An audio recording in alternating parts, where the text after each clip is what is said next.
Bullet Witch has you control Alicia, who carries a broom-like firearm and can cast spells to take down enemies.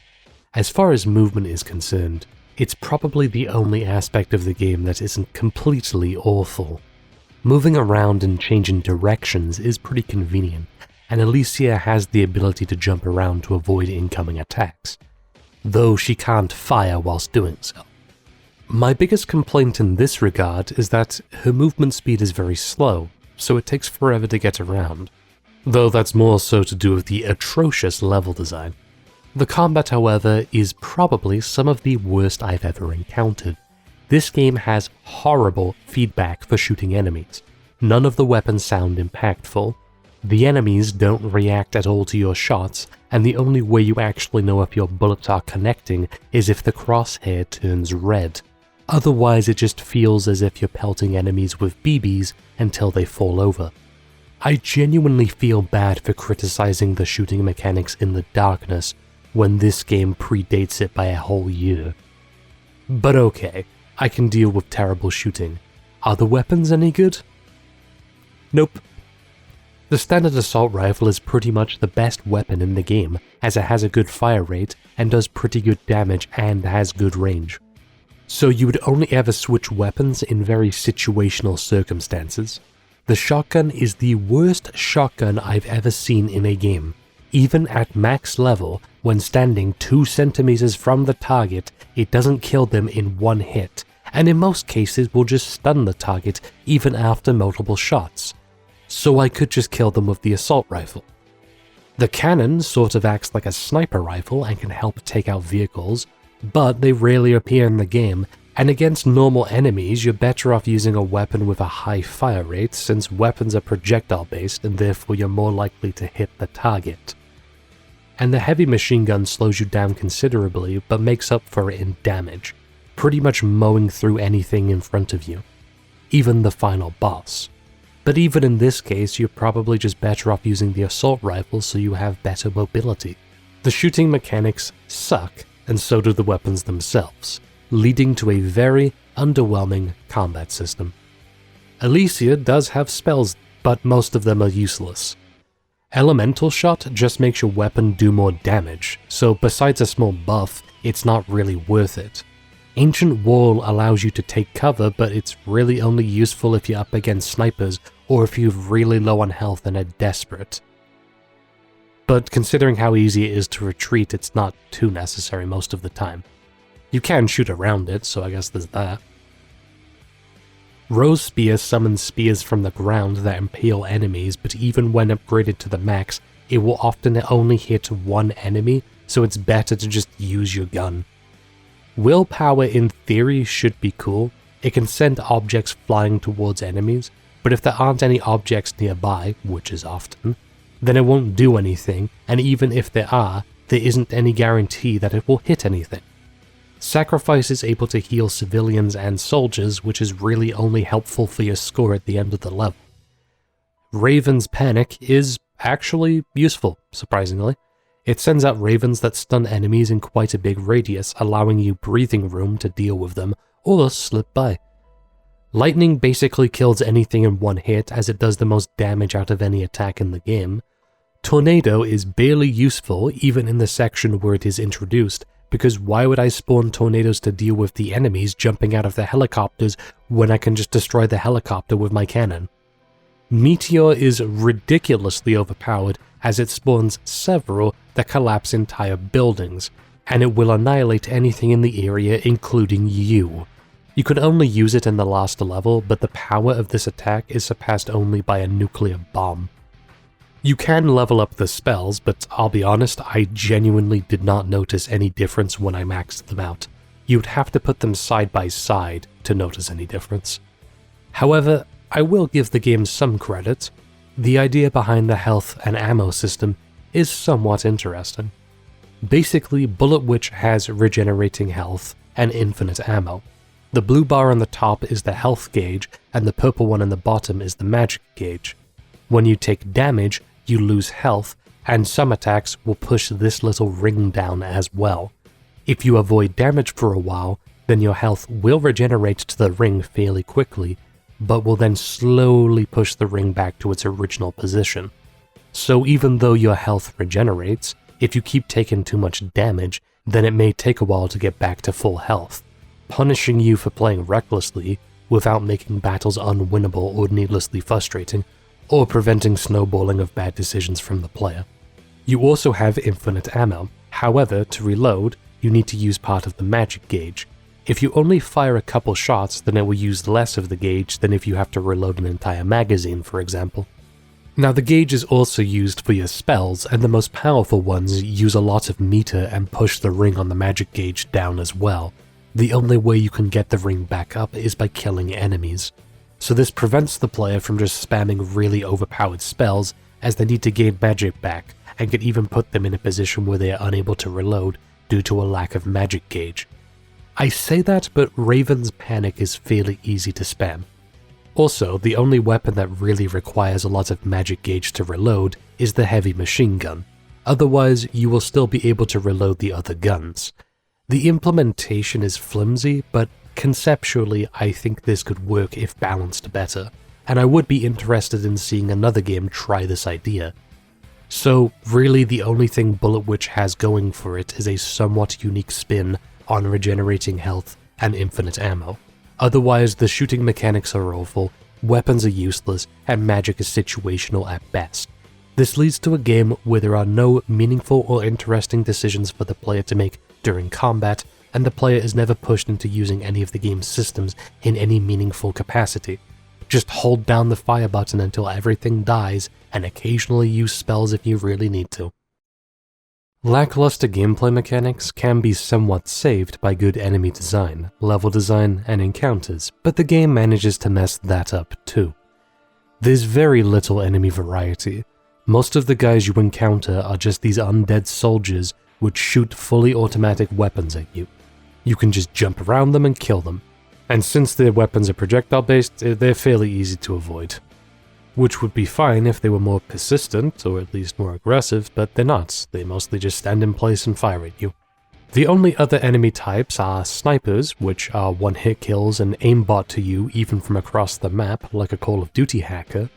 The only way to avoid damage with these is to break line of sight. There's these weird humans which get transformed into monsters. They just try to swarm and kill you, but they have no range attacks and you have a lot of mobility, so they're easy to deal with. There's these giant monsters which you just shoot at the weak point of until they die.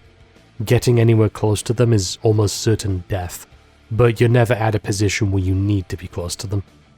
There's tanks which you need to shoot at or use spells on. Their incoming fire is super telegraphed to the point of being inconsequential. There's these brain enemies which put barriers preventing progress and throw objects at you, which are nearly always a one-hit kill because the physics in this game do insane damage. And there's this enemy that spawns ghosts that eat you. Most of these guys rarely appear in the game and add nothing to the combat. Multiple enemy types in games aren't just there for the sake of variety. It's there to give a sandbox full of potential combat encounters. When you have multiple enemies with different attack styles and strengths and weaknesses, you can combine them together to create interesting challenges for the player, since they will start to cover each other's weaknesses and thus make the game more challenging.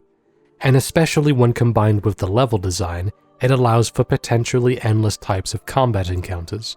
However, the level design also sucks. Most of it is just large flat areas that do not allow for dynamic combat encounters. I still believe that Steve Gaynor had the best explanation for what makes a good shooting arena and level design overall. He highlighted 3 key points. 1. Varied clustered cover. Cover should be spread out, but not spread out evenly, because doing so causes the level to become flat. When each cover has its own distinct uses, such as half height or full height, it has different effective uses in different environments. For example, full height protects the player from attacks above, half height does not. However, half height does allow for more sightlines and more shooting opportunities than full height does. And when they are spread out unevenly, that means that each piece of cover has its own distinct use and there are more meaningful no man's lands between them. They should be their own islands with meaningful purpose and use. As a result, this means that the player and enemies will be moving around and using the environment to their advantage as much as possible. When the player is just shooting enemies and moving forward and taking pot shots from a distance, there isn't much of a difference between an arena and a corridor. And this also ties into the second point, circular navigability. There should be multiple flanking routes for the enemy and player to use. First of all, that means that every time the encounter plays out, the results will be different, as opposed to just the same static encounter.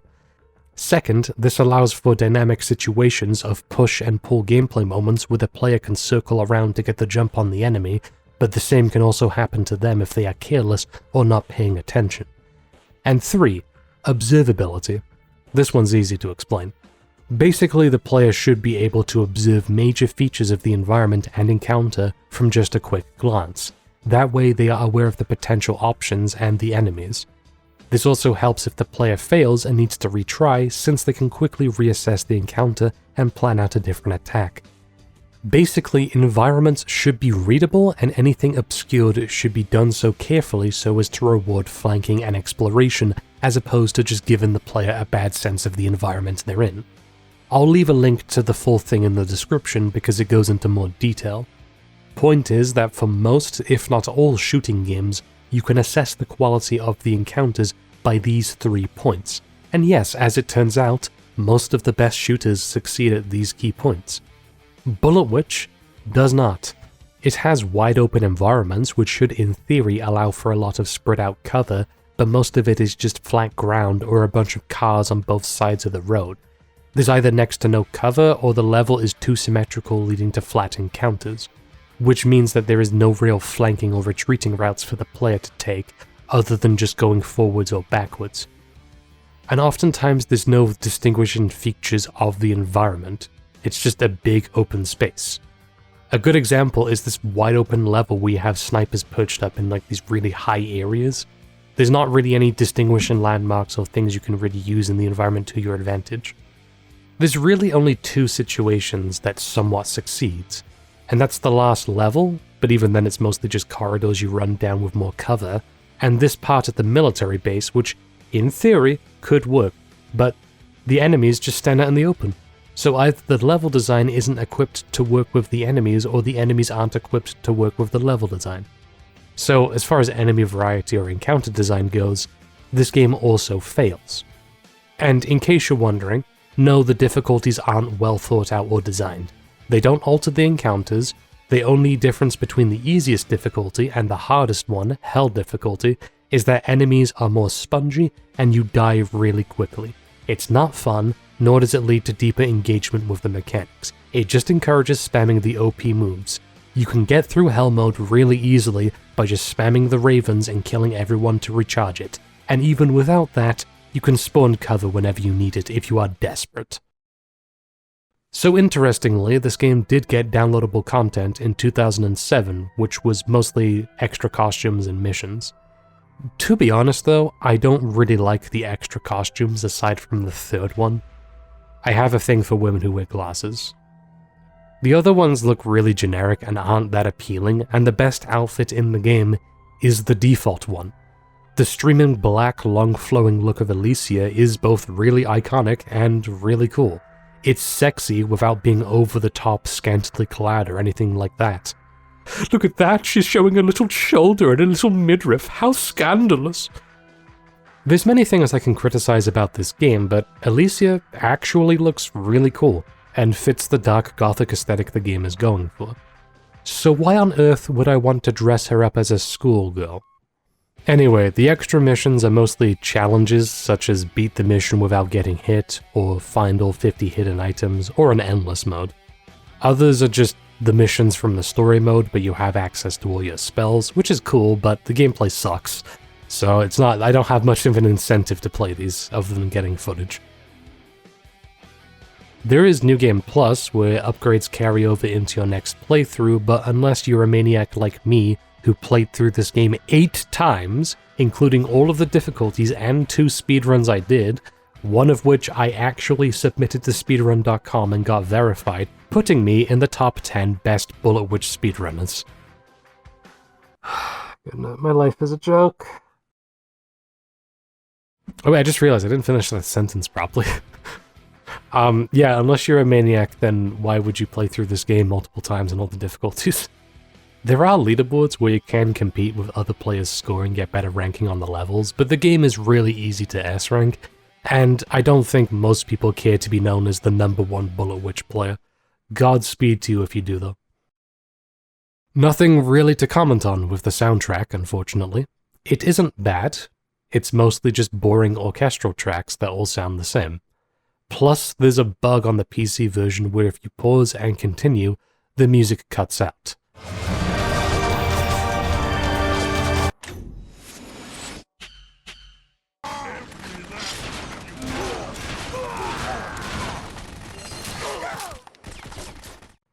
Side note, the PC version, despite releasing 12 years after the original Xbox 360 release, is really buggy.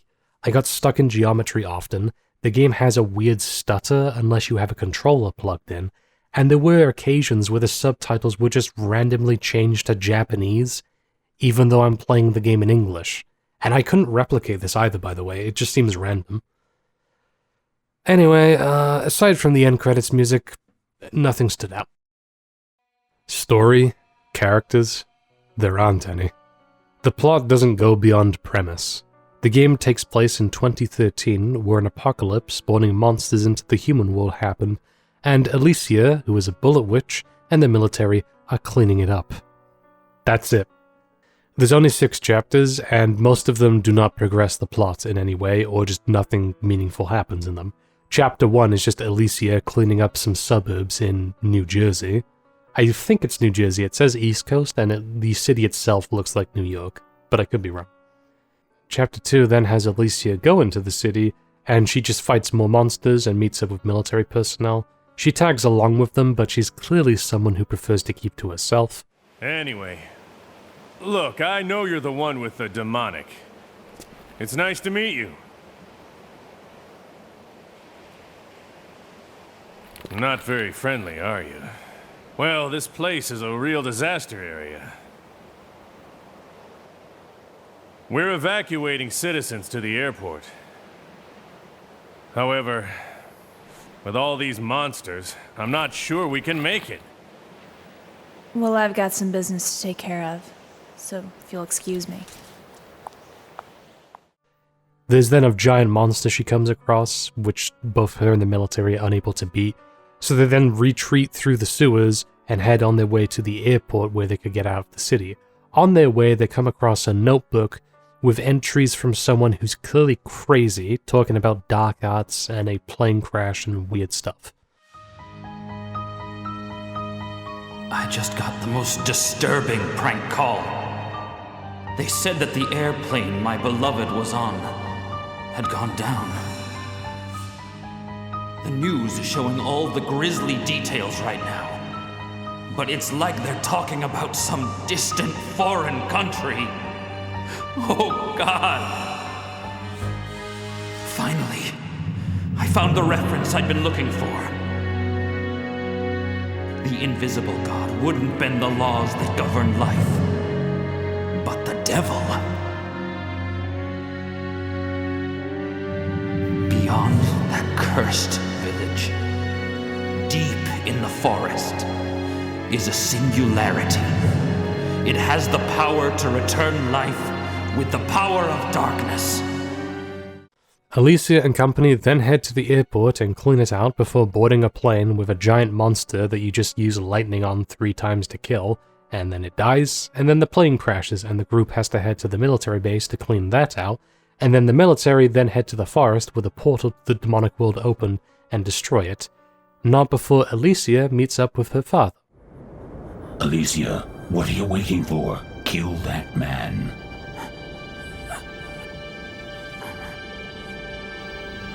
This man who allowed the demons into this world, who turned the earth into the living hell that it's become, who did it all for one single purpose: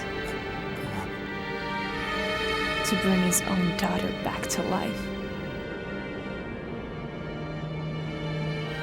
But did he know that his daughter would have to live with the knowledge of all the suffering that her life had brought.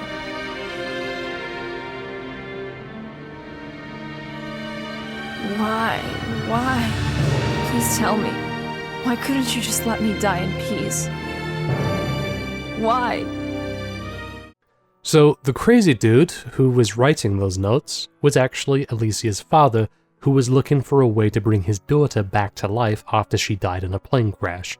He eventually found a way, but it opened a portal to the demonic world and turned him into a lifeless husk. This is really the only story points that gets elaborated on whatsoever, and it's also there to explain why Alicia has powers. She was brought back using the dark arts. The sad thing is that they really don't do much with this plot point. The idea that this father loved his daughter so much that he was willing to upset the laws of nature and the world to bring her back is somewhat endearing, especially when he suffered more than anybody as a result of it. And it adds more personal motivations as to why Alicia chooses to save the world and uses her powers for good. The world being in an apocalypse is a direct result of her being alive right now, so there's likely an aspect of survivor's guilt and responsibility that drives her to save the world. After all, she does owe it to them in a way. The problem is, this cutscene only happens near the end of the game, so for most of the runtime, Alicia is just a shallow witch who fights demons. And even after this plot revelation, her personality or outlook on things doesn't change. The final level is just Alicia and company returning to the city to beat the giant monster. There are some hints that she has a crush on the military guy who helped her during the game, but otherwise there's little elaboration on what her end goal is, or her thoughts on the current situation of the world. At the end of the game, Alicia doesn't feel much different than the opening cutscene, other than just warming up to working with others, I guess. And even though it's a hopeful ending, which I like, the world didn't seem like it was in a complete state of disrepair at the beginning of the game anyway. So yeah, characters are as deep as a sheet of paper, nothing noteworthy happens for 80 to 90% of the game, and any potentially interesting character or plot points are skimmed over and not expanded upon. The English voice acting is, I've seen a lot of things on the battlefield, but I'll never get used to seeing a buddy die! Alicia, you know it too.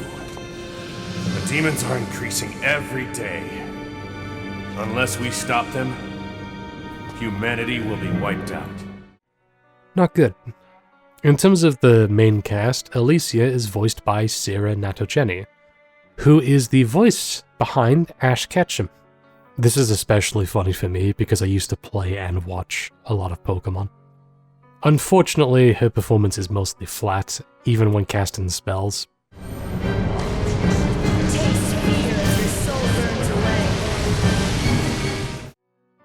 Roger Parsons, the narrator from Pokemon, also voices the Darkness voice that speaks to Alicia. It's here.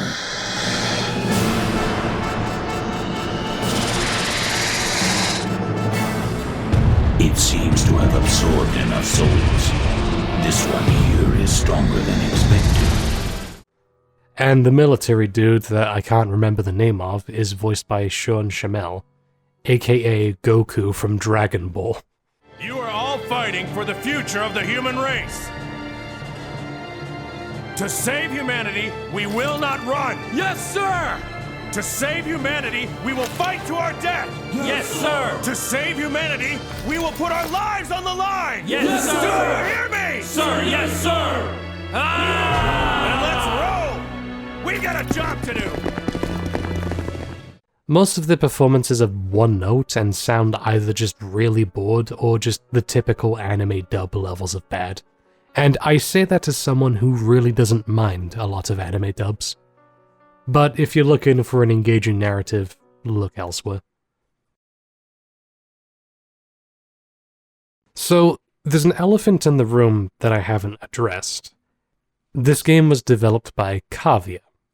Cavia is the same studio that made Drakengard.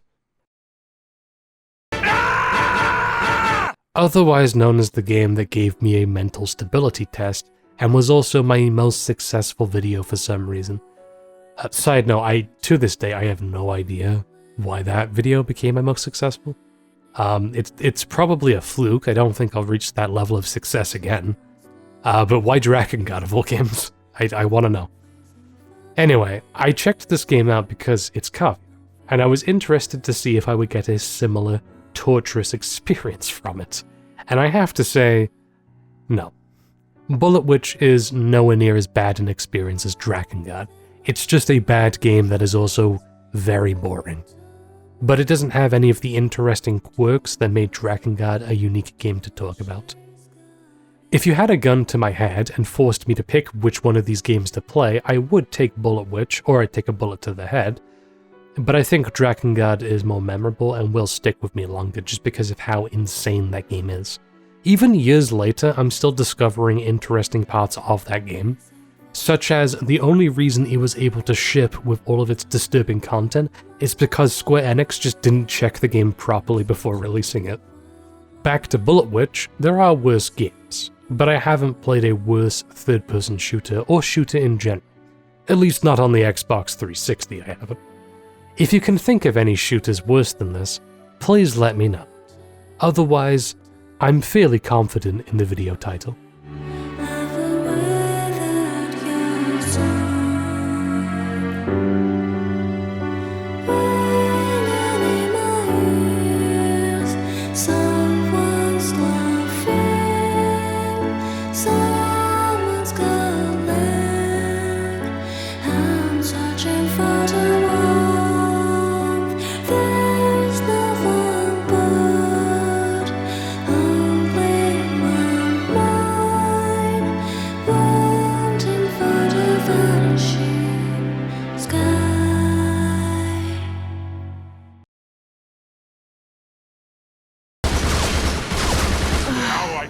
Whatever I want to her.